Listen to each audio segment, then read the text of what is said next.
Oi pessoal, tudo bem com vocês? Esse é o primeiro vídeo da nossa série Movimento Espírita para o século XXI. Essa vai ser uma série de vídeos no qual eu vou procurar demonstrar, com base em Allan Kardec, em outros autores encarnados e desencarnados, como nós podemos atualizar o pensamento espírita, sem, é claro, querer refundir a obra de Kardec, mas como nós podemos dar uma roupagem nova ao movimento espírita de acordo com a sociedade do século XXI e, quem sabe, para os séculos posteriores ao nosso século XXI. Então, antes de mais nada, gostaria de enfatizar um trecho do livro Viagem Espírita, em 1862, no qual Allan Kardec falou que se orgulhava de que, na Sociedade Parisiense de Estudos Espíritas, os operários se sentavam juntos com os nobres. Não havia acepção de pessoas, não havia essa separação social e não havia nenhum tipo de preconceito oficial por parte da direção da sociedade. Então, esse era o espírito no qual Allan Kardec gostaria que o movimento espírita então nascente trilhasse. Era o caminho da verdadeira humildade, da verdadeira fraternidade entre pessoas de diferentes posições sociais, de diferentes níveis de saber e de diferentes opiniões a respeito das questões morais. Mas nessa série de vídeos, hoje nós vamos começar conceituando o que, na minha visão e na visão de alguns autores, é o movimento espírita para nós espíritas e para a sociedade em geral. Eu começo com um trecho de um dos livros psicografados pelo médium Vanderlei Oliveira, que se chama Laços de Afeto. O movimento espírita pode ser comparado à estimável Universidade do Espírito. As instituições são as áreas específicas de aperfeiçoamento e cada tarefa pode ser entendida como uma classe que reúne um certo número de aprendizes.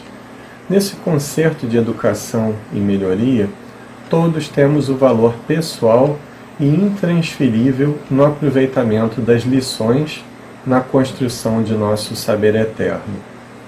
Noutra imagem, podemos conceber a seara como um incomparável hospital da alma. Cada agrupamento assemelha-se a uma especialidade de recuperação, e cada atividade a uma enfermaria de convalescença. Nesse ambiente de tratamento e prevenção, todos temos nossas doenças a cuidar, com medicações individuais, na busca de nossa alta. O nosso movimento espírita, ele é uma universidade para o espírito. Ele é também um hospital para a alma. O que significa uma universidade para o espírito? É uma oportunidade na qual nós temos como entrar em contato consigo mesmos através do autoconhecimento, da consequente reforma íntima, sem barreiras religiosas. Até porque no decorrer do nosso trabalho nós vamos ver que o Espiritismo não é uma religião institucional como as outras. E ele é também hospital para a alma. Todos nós temos o nosso nível de doença ainda a ser tratado. Todos nós ainda precisamos da terapêutica do Evangelho em algum nível.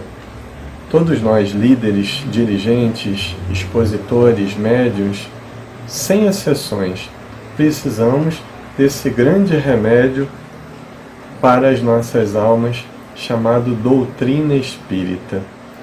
Um outro ponto muito importante que eu concluo a respeito desse trecho é que uma coisa é o movimento espírita como nós idealizamos. O movimento espírita que deveria ser o ideal mas que ainda não é. E outra coisa é justamente a realidade do que nós somos individualmente, que vai formar o movimento espírita como uma instituição, como uma coletividade. E nós ainda podemos nos aprofundar num terceiro ponto, que eu também acho o ponto capital para essa nossa conceituação, que é o movimento espírita como nós mesmos. Porque a partir do momento que eu estudo, ainda que seja em minha casa ou em qualquer outro lugar, a partir do momento que eu vivencio esses princípios espíritas dentro de mim, isso já é um tipo de movimento espírita. Não institucionalizado, mas é um movimento espírita em sua essência. É um combate ao materialismo, ao orgulho e ao egoísmo que estão dentro de mim. Então, viajando nessa conceituação, nós vamos tratar de um outro assunto que eu acho de extrema importância e que Kardec também no livro Obras Póstumas deu muita importância, que são os cismas gerados no nosso movimento espírita. Seriam eles ruins? É algo bom? Depende de que ser bom ou ruim esses cismas, essas dissidências.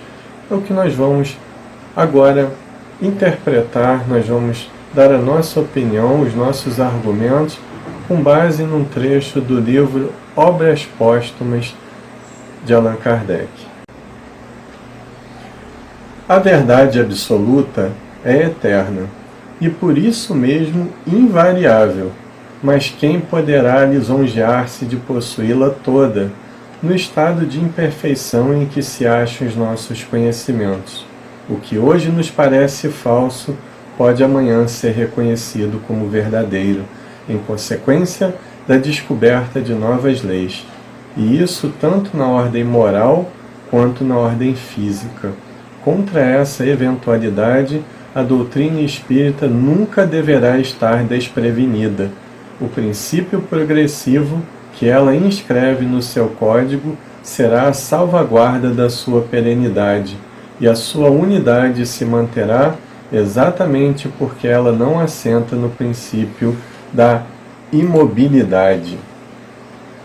Então nós vemos, diante desse trecho do livro Obras Póstumas, que Allan Kardec propunha naquela época que um dos maiores obstáculos de unidade e de progressão da doutrina espírita é justamente o nosso pensamento de imobilidade diante das conquistas da ciência.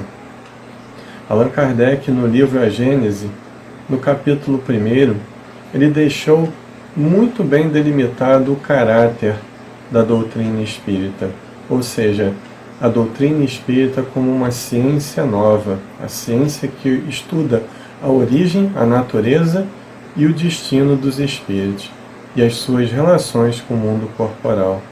Por ter esse caráter progressivo, a doutrina espírita, sem estar subordinada à ciência, ela precisa caminhar passo a passo, lado a lado, ombro a ombro com essa ciência acadêmica.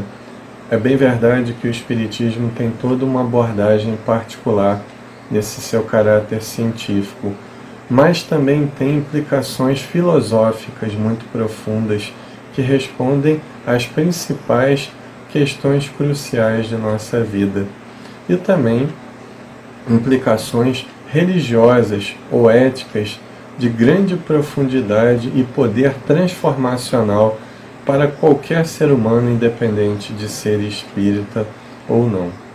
Então, diante dessa questão dos cismas, ficou muito bem caracterizado que nós temos que acompanhar as conquistas científicas. Científicas como um todo. Diz Allan Kardec que tanto as questões morais quanto as questões físicas, por assim dizer, elas caminham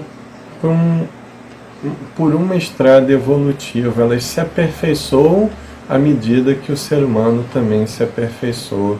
Então é muito necessário que aprendamos a fazer em nosso movimento diálogos interreligiosos, que possamos fazer diálogo com as várias vertentes da ciência acadêmica, que possamos introduzir os princípios das diversas escolas psicológicas em nosso bojo de estudos voltados para a ética.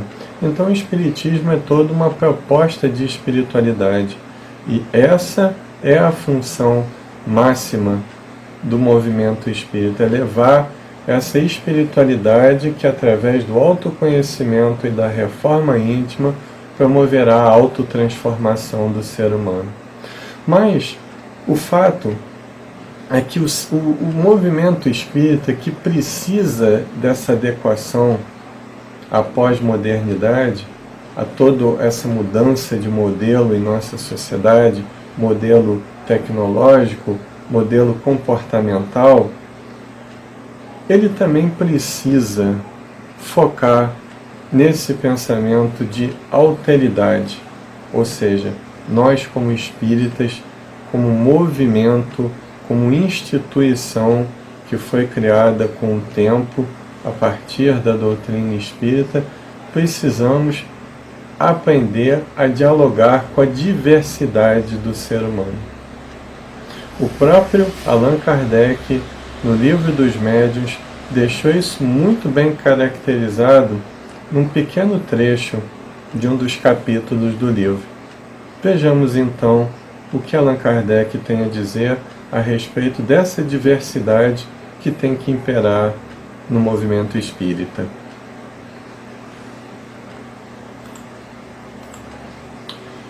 Os grupos que se ocupam exclusivamente com as manifestações inteligentes e os que se entregam ao estudo das manifestações físicas têm cada um a sua missão. Nem uns nem outros se achariam possuídos do verdadeiro espírito do Espiritismo desde que não se olhassem com bons olhos, e aquele que atirasse pedras em outro provaria, por esse simples fato, a má influência que o domina. Todos devem concorrer, ainda que por vias diferentes, para o objetivo comum, que é a pesquisa e a propaganda da verdade. Os antagonismos, que não são mais do que efeito de orgulho superexcitado, fornecendo armas aos detratores, só poderão prejudicar a causa que uns e outros pretendem defender. Então nós vemos, com o pensamento de Allan Kardec, que uma coisa é o antagonismo e a outra coisa é divergência de opinião. Divergência de opinião é salutar. Divergência de opinião, digo eu, até vital para a sobrevivência do movimento espírita. É necessário que debatamos pontos diferentes, pontos doutrinários divergentes.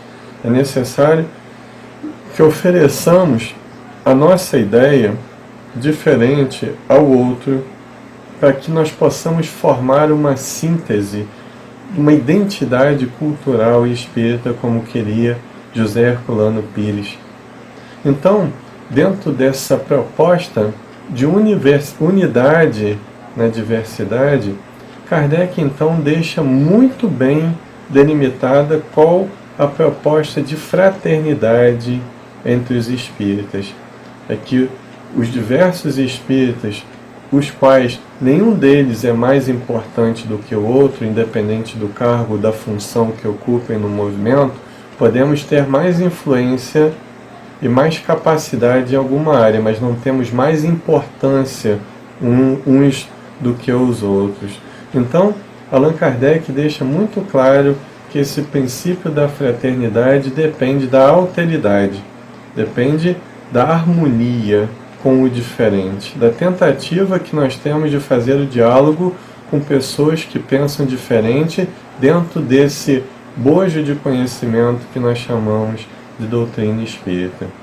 Em relação aos princípios básicos, todos nós espíritas concordamos, mas os desdobramentos desses princípios ainda precisam de toda uma formulação de pensamento, de toda uma ampliação de pensamento, principalmente à luz da ciência acadêmica.